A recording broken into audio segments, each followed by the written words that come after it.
Miró i els Estats Units va néixer d'una visió de llarga vista de què podríem fer per al 50è aniversari de la Fundació Joan Miró. És la culminació d'una sèrie de projectes de recerca i investigació sobre la relació de Joan Miró amb aquesta història de l'art que tan bé coneixem, a través d'una sèrie d'exposicions que va començar amb Paul Klee, Miró Picasso, Miró Matisse i ara Miró i els Estats Units. Miró va fer 7 viatges als Estats Units entre el 1947 i el 1968.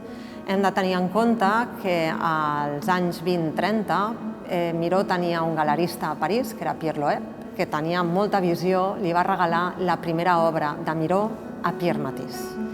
Pierre Matisse en un primer moment no estava molt convençut, però finalment en un viatge que va fer a París per visitar el seu pare, Henri Matisse, va tenir l'opció de veure molta més obra de Miró i llavors ja no va dubtar. Estem parlant que Pierre Matisse va ser el representant de Miró als Estats Units des dels anys 30 fins que Miró va morir el 1983.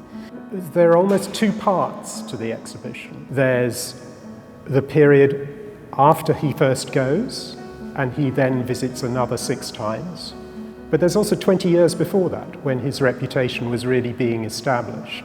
So we were trying to build a complicated picture of the many interactions that Miró had with his contemporaries who were working in the United States. And it should be said that this isn't exclusively American artists.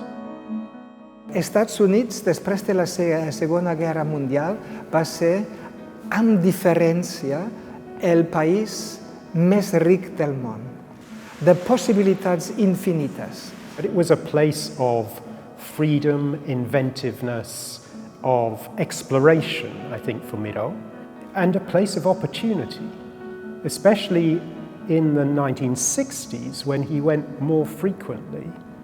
It was associated with really extraordinary projects, ceramic murals, public sculptures, where his belief in bringing contemporary art to as wide a public as possible could be made manifest in big institutions, big cities in America, in a way that was still limited in Europe.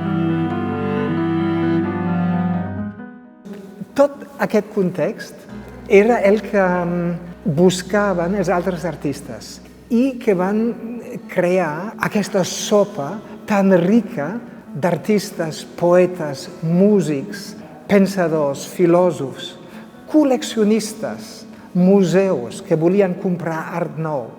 Miró arrives at a really interesting time in 1947. So a lot of the people who were his colleagues in Paris had been in New York, but were returning to Europe. And so there's a shift in the cultural atmosphere in New York. There's a sense of American art being established as a thing in itself, setting aside Europeans who had just come and gone. And so there's a sense of a new departure for American art. But Miró was seen as part of that. Barnett Newman said Miró has been at the beginning of a new idiom. And the new idiom essentially becomes abstract expressionism. Pierre Matisse li va programar exposicions cada any. La seva galeria a Nova York va ser el punt neuràlgic on molts artistes van poder veure l'obra de Miró. També va ser Pierre Matisse, per exemple, qui el va posar en contacte o li aconseguia projectes als Estats Units, com va ser el mural de Cincinnati, que és el que va provocar el primer viatge de Joan Miró el 1947 als Estats Units. Van ser 9 mesos de gran experimentació artística, de tenir un repte molt gran, que era fer un mural de més de 9 metres d'ample, sense haver vist l'edifici on havia d'estar emplaçat. Va ser el moment en el que es va retrobar amb molts amics artistes, però també va conèixer molts altres nous artistes. The artists he encountered there knew his work. He'd already had a major retrospective in 1941 at the Museum of Modern Art. Pierre Matisse gave him exhibitions almost every year. So they were familiar, but also responding to the many changes that he made in his work. Hi havia un respecte mutu dels artistes i aquest respecte mutu realment va produir aquests diàlegs i intercanvis on cada artista mirava amb ulls oberts i curiositat el que feien els altres per aprendre i per veure com una altra persona explora el món, representa el món i proposa noves maneres plàstiques d'expressar la complexitat del que és ser un ésser humà en aquest món. So I think that if there was an influence, it's an example of an artist who works all the time, is completely committed to his vision, able to be inventive and change direction. I think it's those things that encouraged his contemporaries. It was about the whole ethos of being an artist, a committed artist. En aquesta exposició tenim 49 artistes, de les quals 19 són dones. Totes les artistes dones que hem triat en aquesta expo estan íntimament vinculades amb Joan Miró, des del punt de vista artístic o des del punt de vista de connexions fidedignes que la recerca ens ha permès veure que van haver-hi.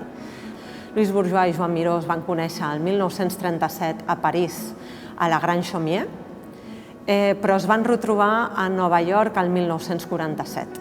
I va ser a Nova York on tots dos artistes van col·laborar junts a l'Atelier 17 i és al 47 que Miró també té l'oportunitat de veure obres que Louise Bourgeois està fent en aquell moment. Concretament unes obres totèmiques, escultòriques, que tenim la certesa de que Miró, anys després, cap als anys 60 i pico, concretament al 67, ell comença a fer dibuixos preparatoris per les Tres Majestats. I les Tres Majestats tenen un diàleg realment molt bonic i estèticament, artísticament, molt directe amb aquestes obres de Louise Bourgeois. Un altre exemple seria Alice Trumbull Mason. Alice Trumbull Mason i Joan Miró es coneixen també a Nova York l'any 47. Van coincidir també a l'Atelier 17, però a més van ser veïns. En el moment que Miró estava utilitzant l'atelier de Carl Holty per fer el mural de Cincinnati, Alice Trumbull Mason tenia el seu taller just al costat. Peter Miller és un dels casos que tenim presents en aquesta exposició que es va canviar el nom. El seu nom era Henrietta Meyers. Va tenir com a referents principals Paul Klee i Joan Miró. Peter Miller va tenir en la seva col·lecció d'art la natura morta del Sabatot. Tenint en compte que és una exposició que celebra també el 50è aniversari de la Fundació Miró, l'arquitectura la volíem tenir en compte des del primer moment. Aleshores, l'arquitectura ens ha ajudat amb les perspectives arquitectòniques a fer diàlegs i links entre artistes en diferents sales. Per exemple, la sala 12, on hem emplaçat molta escultura, entre les quals 3 obres de grans dimensions de l'artista Jean Reynal i una obra de John Chamberlain. Miró i Sert volien que aquesta sala tingués la rampa que té perquè tothom, pujant aquesta rampa, pogués veure les escultures des del màxim de punts de vista possibles. It's an exhibition with fabulous works by many artists whose names you will know and many who you won't. And what we've tried to set up is conversations between those works that is an immersive experience. És una gran oportunitat per veure obres que no s'han vist mai exposades a Europa ni a Barcelona. Tenim la gran oportunitat de veure, per exemple, la pintura mural que Miró va fer en agraïment a Sert pel taller que li va fer a Palma de Mallorca. Aquesta obra és la primera vegada que els museus de Harvard la presten a una institució europea. L'altra obra que no havia sortit mai dels Estats Units cap a Europa és The Seasons, de Lee Krasner. Per a nosaltres era clar. Volíem tenir un col·laborador als Estats Units. Tenim la gran sort d'haver trobat un col·laborador magnífic en la Phillips Collection de Washington, D.C. És el primer museu d'art modern dels Estats Units. Sempre ha tingut com a objectiu explorar diferents interpretacions sobre la història de l'art americà del segle XX. I nosaltres, amb aquesta exposició, realment estem entrant en un diàleg entre dues institucions que tenim una complementaritat de visió i de perspectiva que es manifesta perfectament en aquesta exposició.